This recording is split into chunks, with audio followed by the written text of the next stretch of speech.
Hi! Another mini vlog! So mga mi, sa mga nangutana di ay unsay update sa among gipagama nga balay. So mao na ni karon na flooringan na ang among dining area ug among living room.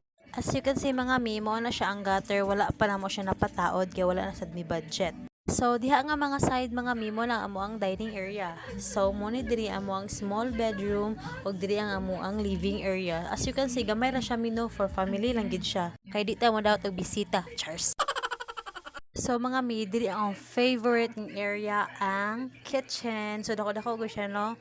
Andi ang side amo siyang balbagon kay amo siyang butangan og CR. Kay kun diri mo sa ibutang ang CR, gamay na lang siya ki space. So mga mi, ang among kitchen ug amo ang bedroom is wala pa na siya na flooringan no kay wala na sa demi budget. Mao na nga mga mi, donation is now open. Cheers.